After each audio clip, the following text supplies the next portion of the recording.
Dr. Elena Vasquez rubbed her tired eyes and took another sip of cold coffee. She had been working at the Deep Space Monitoring Station for 12 hours straight.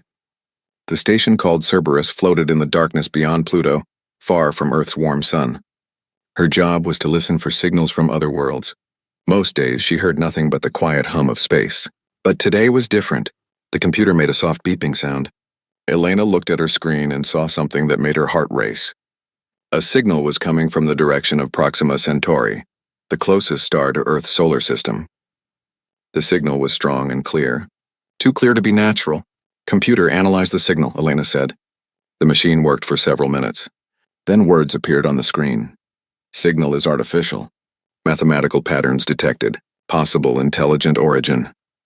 Elena's hands shook as she called her team. Dr. James Park, the station's communication expert, arrived first. Behind him came Captain Sarah Mills, the military liaison, and Dr. Ahmed Hassan, the computer specialist. "What do we have?" Captain Mills asked. "First contact," Elena whispered. "Someone out there is trying to talk to us."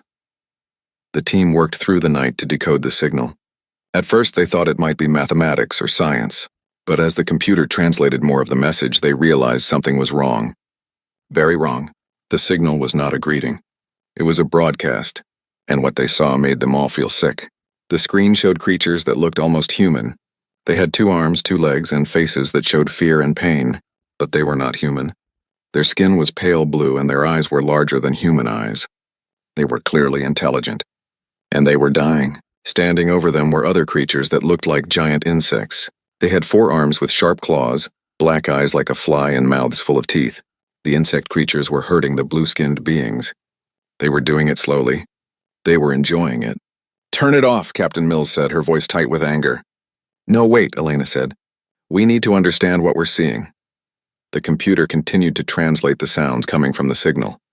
The blue-skinned creatures were speaking. Their voices were full of pain, but the computer could understand their language. "Please," one of them said. "We have families. We have children." The insect creature laughed. The sound was horrible, like metal scraping on metal. It spoke in its own language, and the computer translated, "Your meat thoughts amuse us. Tell us more about your fear." Elena felt sick, but she kept watching. She had to understand what was happening. More blue-skinned creatures appeared on the screen. Hundreds of them. All prisoners. All afraid. The insect creatures treated them like toys. Like things to play with before throwing away. "How many of you are left?" one insect creature asked. We were billions," a blue-skinned prisoner answered. "You killed them all. We are the last few thousand." "Good," the insect creature said. "The last ones always taste the best when they despair." Dr. Park grabbed Elena's arm. "Look at the background," he said. Behind the horrible scene, Elena could see star charts on the walls. The insect creatures had maps of space, maps showing where they had been and where they were going next. Elena's blood turned cold when she saw the next destination marked on their charts. It was a small yellow star with a blue planet. It was Earth's solar system. "Computer," she said, her voice barely above a whisper. "Calculate the location of the broadcasting source and cross-reference with the star charts shown in the signal." The computer worked for several minutes.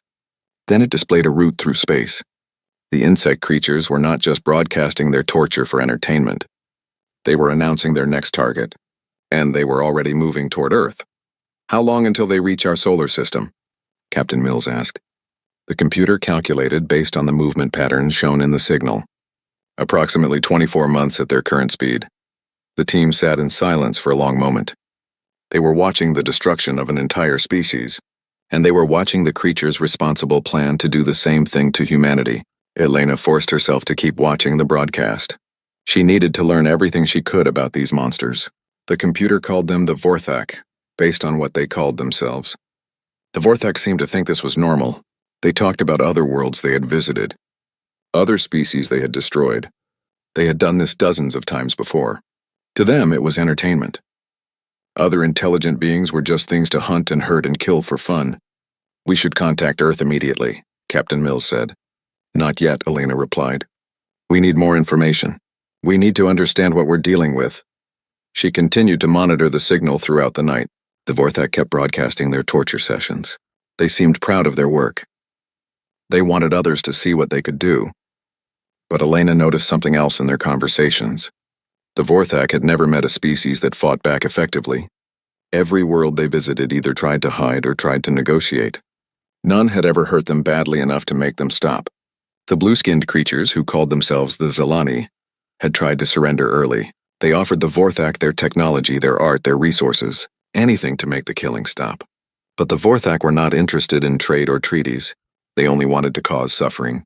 As dawn broke over the monitoring station, Elena finally had enough information. She turned to her team, her face pale but determined. "We need to contact the United Earth Council," she said. "We need to tell them what's coming." "What do we tell them?" Dr. Hassan asked. Elena looked back at her screen, where the last of the Zilani were still dying for the entertainment of their captors.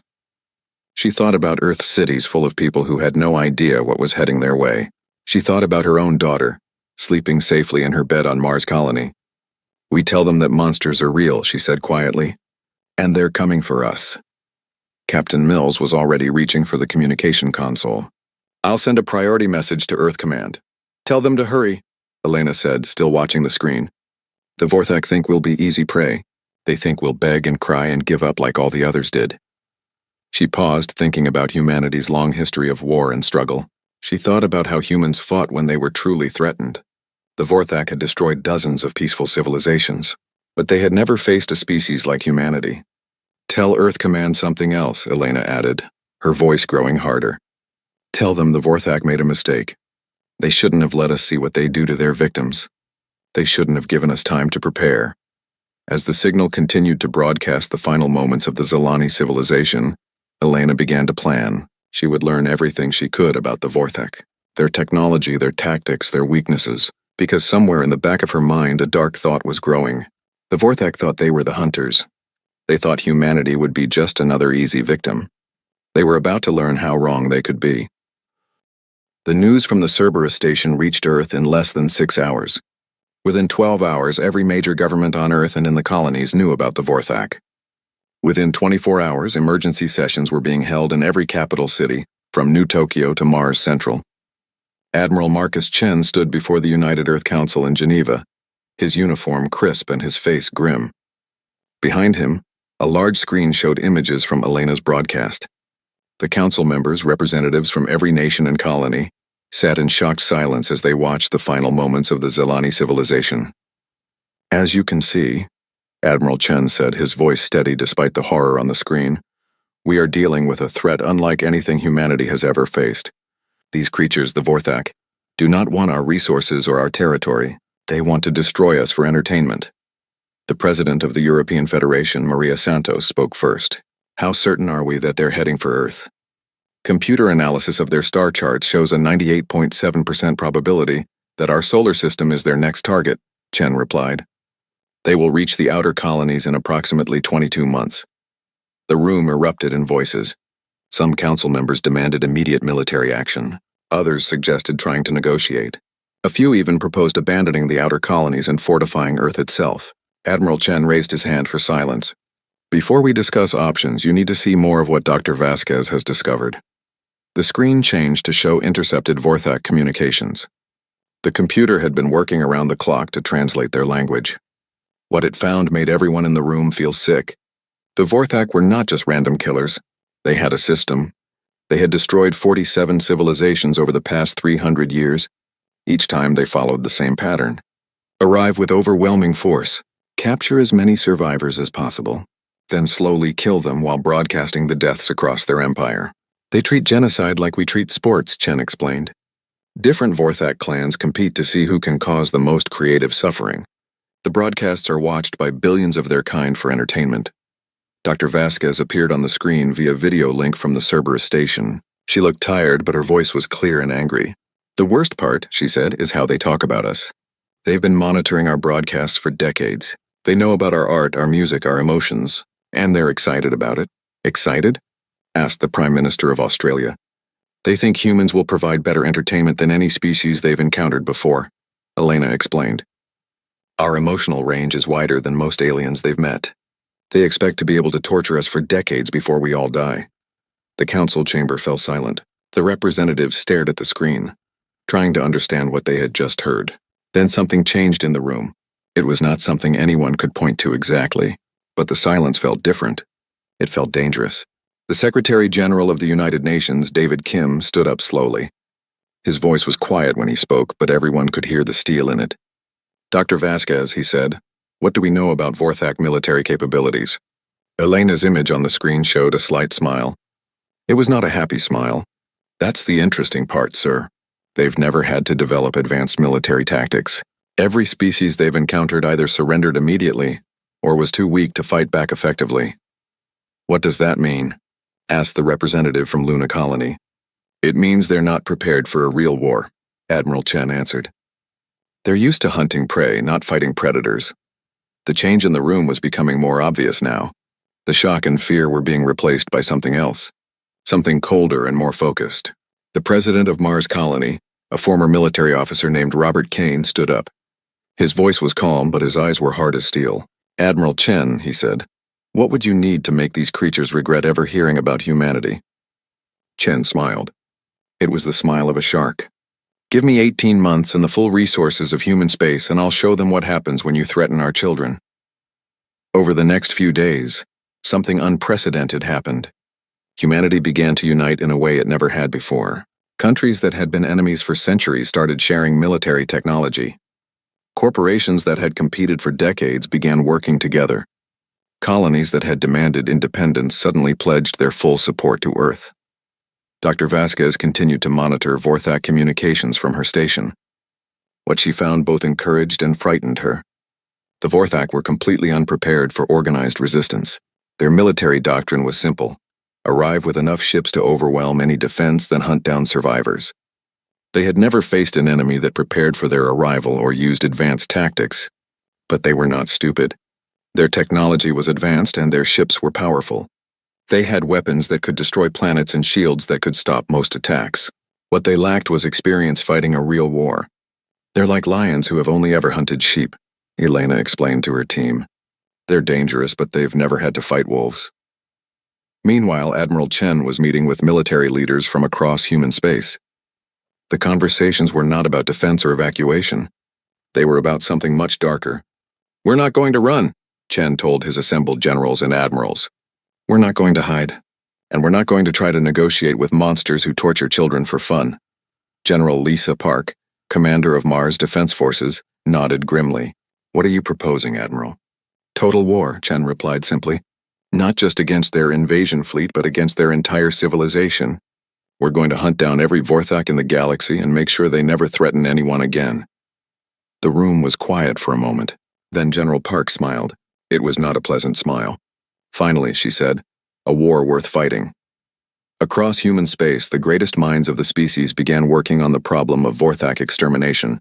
Engineers who had built wonders now designed weapons of unprecedented destruction. Scientists who had cured diseases now created new ways to kill. Artists who had celebrated life now planned death with terrible creativity.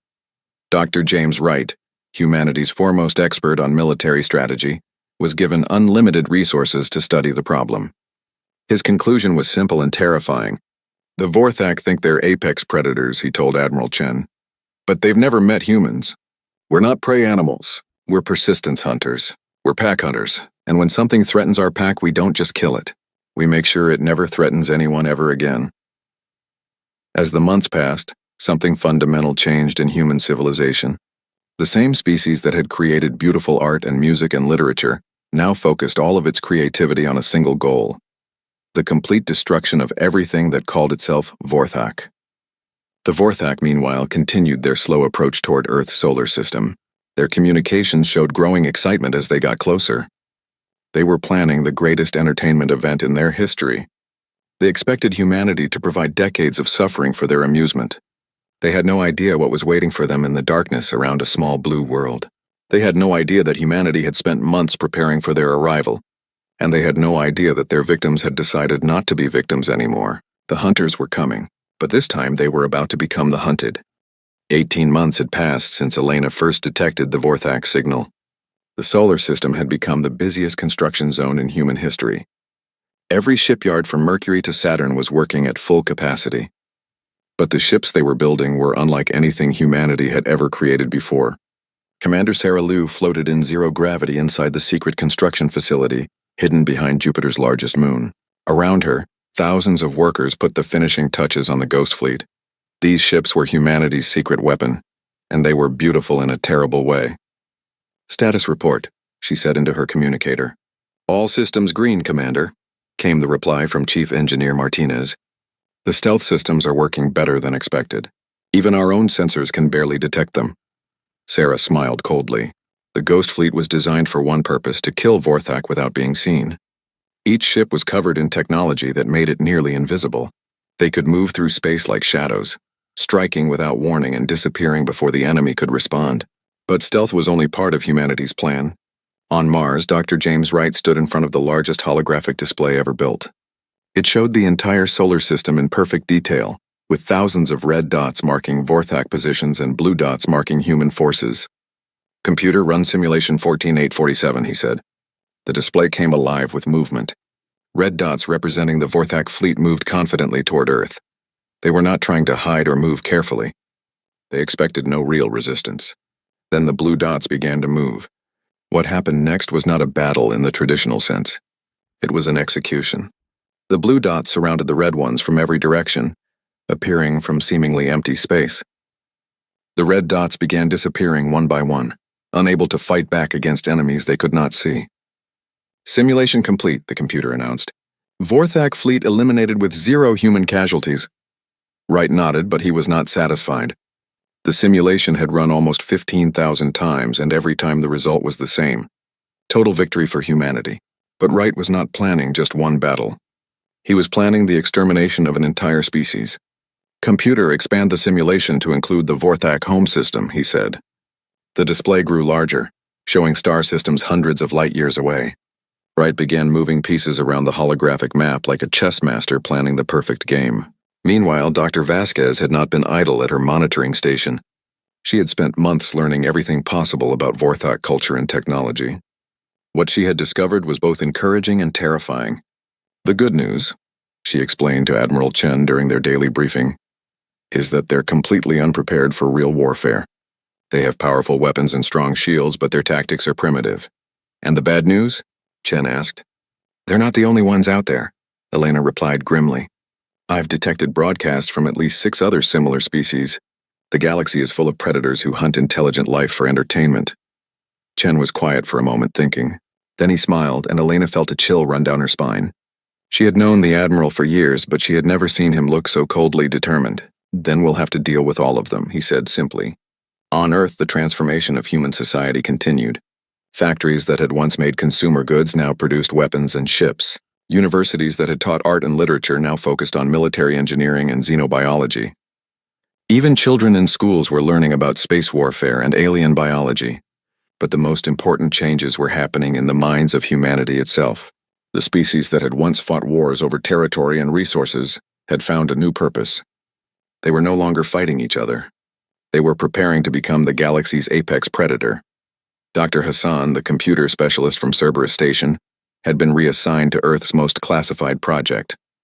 In a bunker deep beneath the Rocky Mountains, he worked with the most advanced artificial intelligence ever created. "Prometheus run analysis pattern 7739, he said to the computer.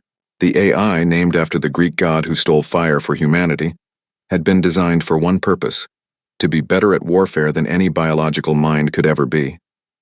It had studied every human military conflict in history. It had analyzed every piece of Vorthak technology and culture, and it had designed strategies that no human could have imagined." "Analysis complete," Prometheus replied in a voice that sounded almost human. "Recommended strategy: complete extermination of Vorthak species, followed by systematic elimination of all similar predator species within 500 light-years of human space." "Time frame?" Hassan asked.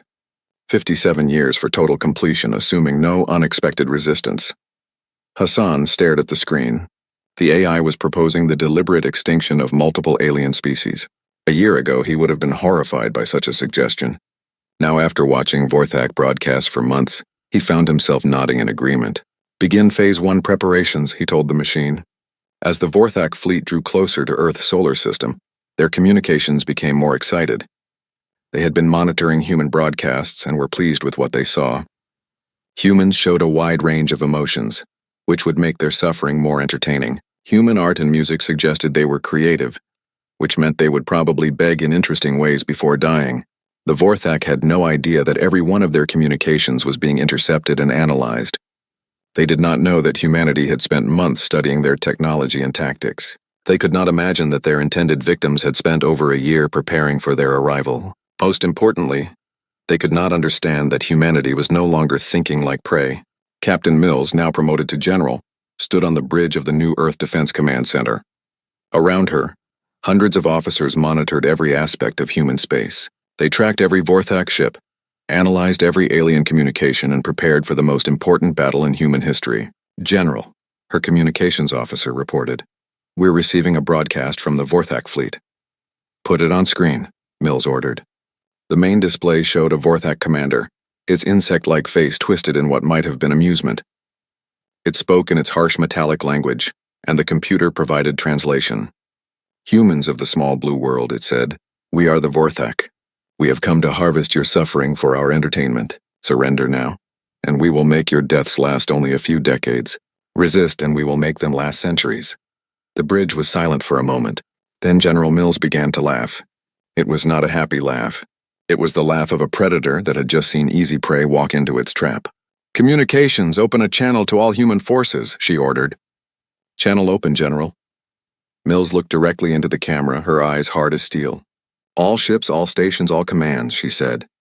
"The Vorthak have just made a mistake. They have threatened our children.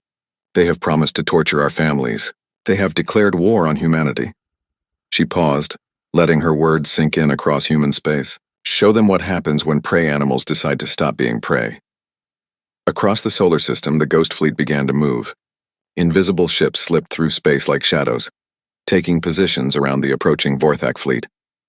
Weapons systems came online. Targeting computers locked onto alien ships. Thousands of human warriors prepared for battle. But this would not be a battle in any traditional sense. It would be a demonstration, a lesson, a warning to the galaxy that humanity was no longer prey. The Vorthak fleet continued its confident approach toward Earth, expecting terror and surrender. Instead, they were about to discover that they had awakened something far more dangerous than they could ever imagine. The Vorthak fleet entered the outer edge of Earth's solar system like conquering heroes. 300 massive ships, each one larger than a human city, moved in perfect formation toward their prize. Their communications buzzed with excitement as they discussed the entertainment they would soon harvest from the small blue world ahead. Warlord Zektar, commander of the fleet, stood in the central bridge of his flagship.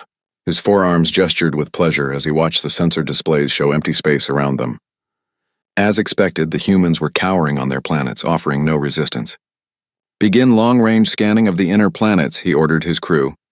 "I want to know how many meat mines we have to work with." The scanner operator, a younger Vorthak with bright red eyes, worked at his console for several minutes. Then he looked up with confusion. "Warlord," he said hesitantly, "I'm not detecting any major population centers on the outer colonies." "What do you mean?" Zektar demanded. "The human colonies on the gas giant moons appear to be empty, sir." Zektar moved to the scanner station and looked at the readings himself. The young operator was right. Mars showed some activity, but much less than expected. The asteroid mining stations were completely silent. Even Earth itself seemed strangely quiet. "Perhaps they are hiding in underground shelters," Zektar decided. "Cowardly meat mines often do this. Continue the advance. We will find them all eventually." What Warlord Zektar did not know was that he was already surrounded. Commander Sarah Liu watched the Vorthak fleet from her position aboard the stealth ship, Shadow of Death. Around her, 200 other Ghost Fleet vessels maintained perfect invisibility while moving into attack positions. Each ship was crewed by volunteers who had spent months studying Vorthak weaknesses and preparing for this moment. "All ships report ready, Commander," her tactical officer whispered. Sarah looked at the tactical display showing Vorthak positions. The alien fleet was moving in a tight formation, exactly as human intelligence had predicted. They were not scanning for hidden enemies because they had never needed to before. "Dr. Vasquez," Sarah said into her communicator, "are you monitoring their communications?" Elena's voice came back from her position on the command ship Retribution. "Yes, Commander. They're confused by the low population readings, but they think we're just hiding. They have no idea what's coming." Sarah smiled coldly. The Vorthak were about to learn what it felt like to be hunted. "All ships," she broadcast on the secure human frequency, "commence Operation Ghost Strike. What happened next had been planned and practiced for over a year. The Ghost Fleet moved like a pack of wolves, surrounding their prey with perfect coordination. Each human ship targeted specific Vorthak vessels, using detailed intelligence about alien ship design and weapons placement. The attack began with the outer edge of the Vorthak formation.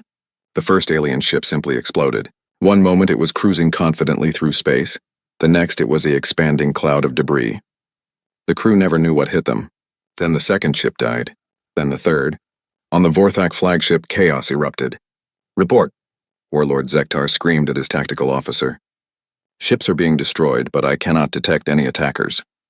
The officer replied, his voice high with panic. "Our sensors show empty space."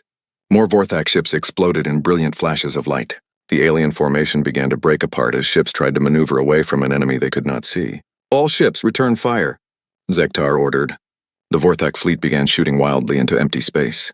Their weapons were powerful enough to destroy planets, but they could not hit targets they could not detect. Meanwhile, human ships continued their methodical destruction of the alien fleet. Dr. Wright, monitoring the battle from his command center on Mars, watched with grim satisfaction as his plan unfolded perfectly. "Prometheus," he said to the AI, "what is the current Vorthak fleet strength?" "Enemy fleet reduced to 67% combat effectiveness," Kimos, the machine replied. "No human casualties reported," Wright nodded. The battle was proceeding exactly as simulated. But destroying the Vorthak fleet was only the beginning of his plan. "Begin Phase 2, he ordered. Across the solar system, human ships began broadcasting on Vorthak frequencies. But they were not sending threats or demands for surrender. They were sending something much more disturbing. The broadcast showed footage from inside destroyed Vorthak ships. The same creatures that had tortured the Zalani for entertainment were now dying in fear and confusion. Human cameras captured their final moments as they realized they had become the prey. Admiral Chen, commanding from his flagship, opened a communication channel to the remaining Vorthak fleet. "Warlord Zektar," he said in perfect Vorthak language, "this is Admiral Marcus Chen of the Human Space Fleet. We need to talk." On the alien flagship, Zektar stared at the communication screen in shock. A human was speaking his language and speaking it well. "You are the leader of the meat mines?" Zektar asked, confusion clear in his metallic voice.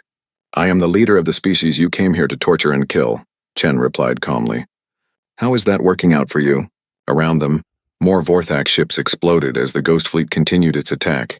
The aliens were firing wildly in all directions, but they had not managed to hit a single human vessel. "What do you want?" Zektar demanded. Chen's smile was visible on the screen, and it made the Vorthak warlord feel something he had never experienced before. "Fear. I want you to understand something very important," Chen said. "You came here thinking we were prey. You thought you would harvest our suffering for your entertainment. You were wrong." More explosions lit up space around them. The Vorthak fleet was now reduced to less than half its original size, and the survivors were in complete panic. "We are not prey," Chen continued. "We are predators, and you have just made yourselves our targets." "Wait!" Zektar shouted as another of his ships exploded nearby. "We can negotiate. We have technology, resources. You have nothing we want," Chen interrupted. "Except your lives. And we're taking those." The Vorthak warlord looked around his bridge at his panicking crew. These were warriors who had conquered dozens of worlds, but they had never faced an enemy like humanity. "If you let us leave," Zektar said desperately, "we will never return to this system. We will mark it as forbidden territory." Chen laughed, and the sound made every Vorthak on the bridge flinch. "You still don't understand," he said. "This isn't about protecting our system. This is about making sure you never threaten anyone, anywhere, ever again." The Admiral turned to someone off-screen, then looked back at Zektar. "Dr. Vasquez has been studying your culture for over a year," Chen said. "She's located your homeworld, your colonies, your trade routes. Every Vorthak in the galaxy." Zektar's forearms began to shake. "You cannot mean a total extermination," Chen confirmed. "Every ship, every station, every world. We're going to hunt down every member of your species and make sure none of you ever hurt anyone again." The Vorthak warlord looked at his tactical display. His fleet was being systematically destroyed by an enemy he could not see. His warriors, who had terrorized the galaxy for centuries, were dying like helpless animals. But we are Vorthak," he protested. "We are the apex predators of the galaxy." "Not anymore," Chen replied. "Now you're extinct." The last thing Warlord Zektar saw was a human missile materializing from empty space, heading directly for his ship's bridge. Then there was light and heat and nothing. Commander Liu watched the final Vorthak ship explode and felt a grim satisfaction. The alien fleet that had come to harvest human suffering was now nothing but debris floating in space. "All ships, report status," she ordered. One by one, the Ghost Fleet ships reported in. Every single human vessel had survived the battle without damage. The Vorthak fleet, 300 ships strong, had been completely destroyed. But Liu knew this was just the beginning. Somewhere across the galaxy, other Vorthak fleets were preparing to do to other species what they had planned to do to humanity. "Dr. Vasquez," Liu said into her communicator, "begin broadcasting our victory to all Vorthak frequencies. I want every one of them to know what happened here." "Already on it, Commander," Elena replied. "The entire Vorthak Empire is about to learn that their hunters just became the hunted." As the human fleet began to clean up the debris from the destroyed alien ships, Admiral Chen was already planning the next phase of the war. The Vorthak had made the mistake of threatening humanity's children. Now they would learn what happened when prey animals decided to become predators. The galaxy was about to change forever. 1 year after the destruction of the Vorthak invasion fleet, Dr. Elena Vasquez sat in a broadcasting studio on Earth. The room was designed to look exactly like the chambers where the Vorthak had tortured their victims. The same cold lighting, the same camera angles, the same feeling of dread. But today the roles were reversed. On the table in front of Elena sat a small device that would broadcast her message across the galaxy on every Vorthak frequency. Behind her, barely visible in the shadows, stood 5 captured Vorthak commanders.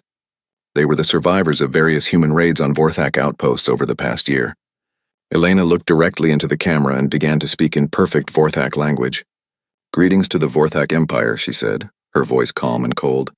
"My name is Dr. Elena Vasquez of the human species. You may remember us. We are the meat mines you came to harvest for entertainment." She paused, letting her words sink in across Vorthak space.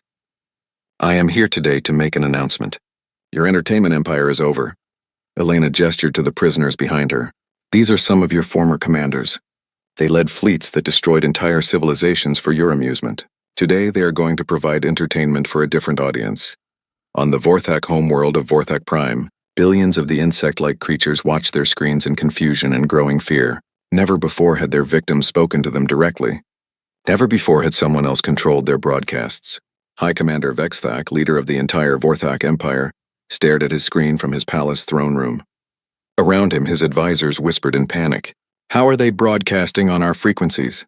he demanded. "Unknown, my lord," his chief technician replied. "We cannot stop the signal. It is coming from everywhere at once." On the screen, Elena continued her broadcast. "For 300 years, you have hunted intelligent species across the galaxy. You treated genocide like entertainment. You broadcast the suffering of innocent beings for your own amusement." She stood and walked toward the captured Vorthak commanders. "You made one critical error. You let us see what you were planning to do to our children. You gave us time to prepare, and you underestimated what happens when prey animals decide to stop being prey." Elena picked up a small device from the table. It looked harmless, but the Vorthak commanders recoiled in terror when they saw it. "This device contains a virus specifically designed for Vorthak biology," Elena explained calmly. "It was created by our best scientists after studying your physiology for months. It causes complete system failure in approximately 60 seconds. She activated the device and placed it near the first captured commander. "Unlike you," Elena said as the alien began to convulse, "we do not torture our enemies for entertainment. We eliminate them efficiently." The Vorthak commander died quickly, its body shutting down as the virus attacked its nervous system. Elena moved to the second prisoner. "This is not revenge," she explained as she activated another virus device. "Revenge would imply that we are angry. We are not angry. We are simply removing a problem." Across Vorthak space, billions of viewers watched in stunned silence as their former commanders died one by one. These were warriors who had conquered star systems, leaders who had directed the slaughter of entire species. Now they were dying like animals while a human calmly explained why. "Your empire has ended," Elena continued as the third commander died. "Over the past year, human fleets have systematically located and destroyed every Vorthak colony, outpost, and trade station within 200 light-years of our space." Admiral Chen appeared on the screen behind her, his uniform clean and his expression calm. "We have eliminated 347 Vorthak installations," he reported. "Current enemy casualties stand at approximately 14 million. "No human casualties reported?" Elena nodded and moved to the fourth prisoner. We have also located all 6 species that follow similar practices to yours, she said as the alien died. The Kreshti who hunt children for sport. The Maltekva who collect sentient beings as living art. The others who think intelligence makes good prey. She paused at the final commander, a high-ranking Vorthak who had personally overseen the destruction of 12 civilizations. They are all on our list now, Elena said simply. On Vorthak Prime, High Commander Vexthak rose from his throne in fury. This is impossible, he shouted at his advisors. They are just one small species. We have millions of ships, billions of warriors. His chief military advisor, General Caxmoth, looked at his tactical displays with growing horror. My lord, he said quietly, our outer colonies have gone silent. All of them. Even the ones humans should not know about. What do you mean? Sir, according to our monitors, human fleets have appeared simultaneously at over 100 Vorthak systems. They are not following any pattern we understand. They seem to know exactly where all our hidden bases are located. Vexthak stared at the display showing Vorthak space. Red dots marked systems that had gone silent. There were hundreds of them, and more were disappearing every hour. How is this possible? He whispered. On the screen, Elena was finishing her broadcast. To any Vorthak listening to this message, she said, understand that your hunting days are over. Human fleets are already moving through your territory. We have mapped every world you control, every ship you possess, every hiding place you think is secret. She looked directly into the camera, and her eyes were as cold as the space between stars. We are not interested in your surrender. We are not interested in negotiations. We are not interested in mercy. We are interested in making sure that no species like yours ever threatens innocent life again. Elena paused as the final Vorthak commander died behind her. To the other species of the galaxy, we offer this message. The age of casual predation is over. Those who hunt intelligence for sport, who treat genocide as entertainment, who prey on the innocent will answer to humanity. Admiral Chen stepped forward. Any species that practices these activities has exactly 1 standard year to cease all such behavior and make restitution to their victims. After that, they will be treated as the Vorthak are being treated. Elena returned to her position in front of the camera. This concludes our introduction to galactic society, she said. Humanity does not seek to conquer or rule. We have only one export, the promise that monsters will be hunted by monsters. The broadcast ended, but the message continued to repeat on every Vorthak frequency across the galaxy. High Commander Vexthak stared at his dark screen in disbelief. Then he turned to his military advisor. General, he said urgently, contact our reserve fleets. All of them. We need to mount a counterattack immediately. General Caxmoth looked at his communications console and shook his head slowly. Sir, he said quietly, there are no reserve fleets left to contact. What do you mean? Sir, the humans have been very thorough. Every major Vorthak military installation has been destroyed. Our shipyards, our training centers, our weapons factories, all gone. Vexthak felt something he had never experienced before in his long life. True despair. How long do we have? He asked. Caxmoth checked his displays one more time. Based on their current rate of advance, human fleets will reach Vorthak Prime in approximately 6 months. The High Commander looked around his throne room at the advisors and guards who had served him for decades. These were the leaders of an empire that had terrorized the galaxy for centuries. Now they were just waiting to die. Send a message to the humans, Vexthak said finally. Offer them anything. Territory, technology, slaves, anything they want. General Caxmoth shook his head sadly. Sir, we already tried that after their first attack. They were very clear in their response. What did they say? They said they already have everything they want from us, sir. Our deaths. Across the galaxy, other predator species that had built their civilizations on hunting and tormenting intelligent life began to receive similar messages. The Kreshti homeworld went dark 3 days after Elena's broadcast. The Maltekva Empire surrendered entirely rather than face human fleets, only to discover that surrender was not accepted. One by one, the species that had turned genocide into entertainment learned what it felt like to be hunted by something more dangerous than themselves. Dr. Elena Vasquez returned to her monitoring station beyond Pluto, but her job had changed completely. Instead of listening for signals from unknown civilizations, she now coordinated the systematic elimination of known threats. Admiral Chen, she reported during their daily briefing, Prometheus has identified 3 more predator species operating in the outer spiral. Estimated population 47 million total. Time frame for elimination? Chen asked. 18 months, assuming no unexpected complications. Chen nodded calmly. The same man who had once explored space in wonder now planned genocide with the efficiency of an accountant. Approved. Begin preparations. As Elena signed off, she looked out at the stars and thought about the galaxy they were creating. It would be a safer place, she knew. Species like humanity's own children would be able to grow and explore without fear of being hunted for entertainment. But it would also be a galaxy that had learned a terrible lesson. That sometimes the only way to stop monsters was to become something even more monstrous.